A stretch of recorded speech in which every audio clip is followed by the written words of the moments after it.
Class 8C के students, आज हम फिर बहुत दिनों के बाद YouTube के थ्रू आपको पढ़ाने जा रहे हैं। अभिव्यक्ति हिंदी पाठमाला 8 की किताब में से पाठ नंबर 11 उड़न परी हिमा दास। हालांकि बहुत लोगों ने पढ़ लिया होगा, फिर भी एक बार पुनः पढ़ाते हैं आपको हिमा दास के बारे में। इस कहानी का उद्देश्य है कि दृढ़ निश्चय, सच्ची लगन और कड़ी मेहनत से ही हम हर काम पर विजय हासिल कर सकते हैं और विजय हासिल करके अपना लक्ष्य को पूर्ति कर सकते हैं, सपनों को साकार कर सकते हैं। हर कोई में प्रतिभा होता है, बस उसको खोजने की जरूरत होता है, पहचानने की जरूरत है और उसे नई स्फूर्ति दे करके आगे बढ़ा जा सकता है। आइए चलते हैं उड़न परी हिमा दास। 14 जुलाई 2018 फिनलैंड के टाम्पेट स्टेडियम पर धान के खेतों में दौड़ लगाने वाली हिमा दास जब अंडर ट्रैकर स्पर्धा के ट्रैक पर कुलाचे भर रही थी तो इतिहास लिखे जाने का समय तय हो रहा था। 2018 ज्यादा दिन की घटना नहीं है, मात्र 2 साल से कुछ समय पहले ही हिमा दास अंडर ट्रैक स्पर्धा के ट्रैक पर कुलाचे भर रही थी, यानी बहुत तेजी से दौड़ रही थी। तो वक्त आ गया था उड़न परी हिमा दास के नाम के आगे इतिहास लिखा जाना। रेस के 35वें सेकंड तक हिमा ट्रैक पर बढ़त बनाए रखने वाली टॉप 3 एथलीटों में भी ना थी। 35वें सेकंड तक जब काउंटिंग होती है तो सेकंड में, तो 3 टॉप एथलेटिक्स में भी उसका कोई स्थान नहीं, यानी वो पीछे थी। लेकिन उसके बाद उन्होंने ऐसे जादुई रफ्तार इतनी तेजी से दौड़ी कि सबको पीछे छोड़ते हुए 51.46 सेकंड में 400 मीटर की दूरी तय कर इतिहास रच डाला। और इसी के साथ हिमा दास IAAF विश्व अंडर 20 एथलेटिक्स चैंपियन के 400 मीटर दौड़ स्पर्धा में स्वर्ण पदक जीतकर विश्व एथलेटिक्स चैंपियन को ट्रैक स्पर्धा में स्वर्ण पदक जिताने वाली पहली भारतीय बन गई। सोचो, 35वें सेकंड तक उसका पता होता नहीं था कहां है, लेकिन 51.46 सेकंड आते आते 400 मीटर की दौड़ करके प्रथम आई और स्वर्ण पदक प्राप्त कर ली, जो कि पहली भारतीय महिला थी। नेता, अभिनेता, खेल जगत के प्रसिद्ध हस्तियों और आम खेलों प्रेमियों ने मिलकर उनकी इस जीत का जश्न मनाया। सोशल मीडिया साइट्स बधाई संदेशों से भर गया। जिसने सुना, जिसने पढ़ा, जिसने जाना, जिसने देखा, सभी ने बधाई संदेश देना शुरू कर दिया। 18 वर्ष की उम्र में हिमा के इस प्रदर्शन को देखकर फ्लाइंग सिख मिल्खा सिंह भावुक उठे, जो हमारे एक समय के बहुत बड़े धावक थे। एक अखबार में बातचीत के दौरान उन्होंने बताया, जैसे ही मैं जीते मैं खुशी से उछल पड़ा। मेरे मुंह से निकला, जिंदा रह मेरे पुत्र, पुत्र तू देश दा ना रोशन किता। जीता रहा मेरे पुत्र, पुत्र तूने देश के नाम को रोशन कर दिया। शायद पंजाबी भाषा था उसका हिंदी रूपांतर। 9 जनवरी इसी साल 9 जनवरी 2000 को असम के आज से 20 वर्ष पहले लगभग नौगांव जिले के एक छोटे से गांव ढींग में रंजीत और जोनाली दास के घर जन्मी हिमा बहन भाइयों में सबसे छोटी है। उनके पिता एक साधारण से किसान हैं, खेती करते हैं और वो भी चावल की खेती पर पूरा परिवार का गुजर बसर होता है। बचपन में सारे खेल खेलती थी, लेकिन गांव वाले उन्हें फुटबॉल खेलने को कहते थे, शायद इसलिए उनके पिता भी अच्छे फुटबॉल खिलाड़ी रहे होंगे। उनका परिवार फुटबॉल के खेलों से ज्यादा जुड़ाव था। ना ही मां ना ही परिवार के किसी सदस्य ने एथलेटिक्स को तवज्जो दी। एथलेटिक्स के प्रति रुझान आया, एथलेटिक्स के पर जानती थी। पिता की आर्थिक स्थिति भी इतनी अच्छी नहीं थी कि खेलों में कैरियर बनाने के लिए जरूरी ट्रेनिंग मुहैया करा सके। चूंकि बड़ी गरीब परिवार थे, खेती से घर का गुजर बसर चलता था। फुटबॉल भी गांव के स्कूल में बिना घास वाले मैदान पर गांव के ही लड़के लड़कियों के साथ खेलती थी। जो जैसा मैदान गांव में पाया जाता उसी तरह का मैदान में खेला करती थी। ना कोई अच्छा मैदान था। उन्होंने गांव के बच्चों के संग मिलकर अपनी एक मोहल्ला फुटबॉल टीम बना ली थी।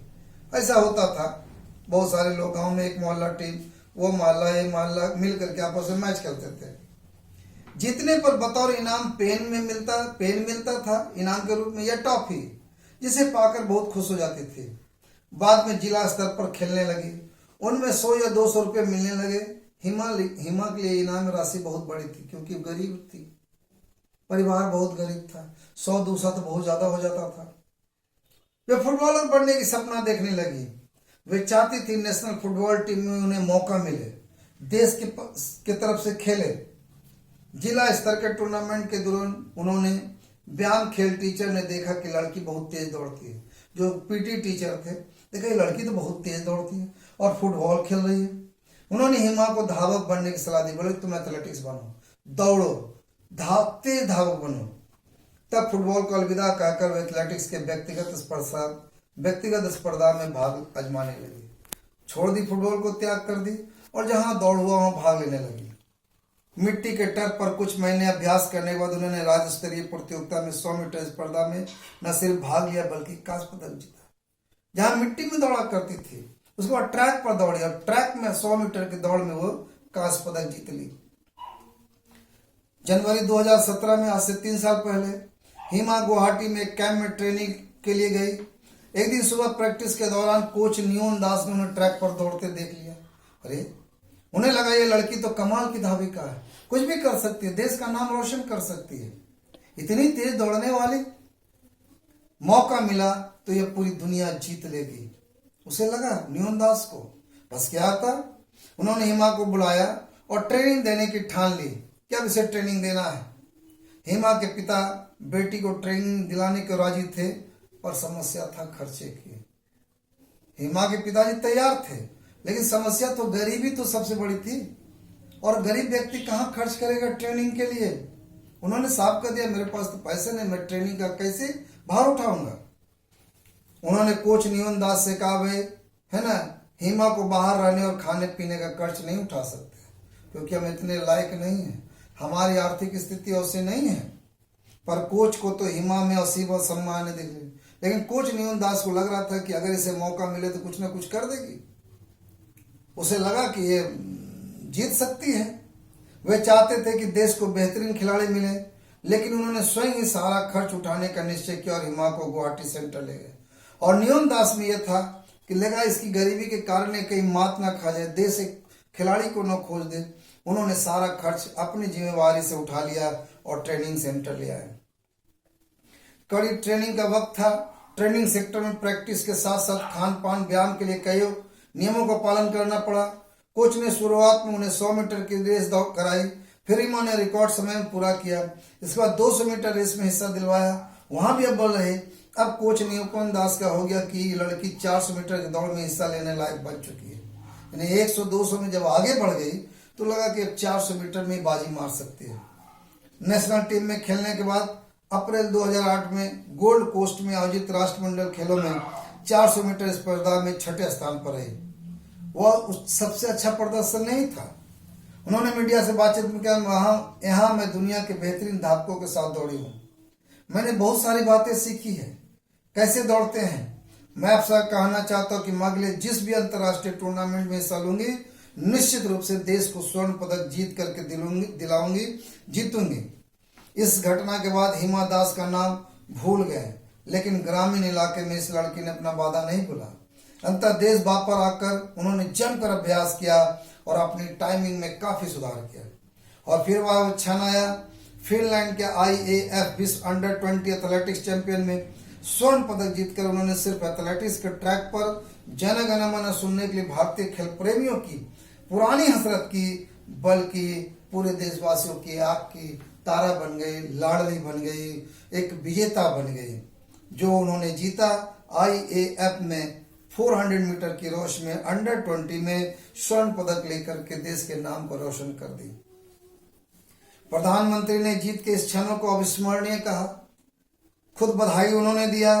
असम सरकार ने उन्हें राज्य का खेल दूत बनाने का एम्बेसडर बना दिया।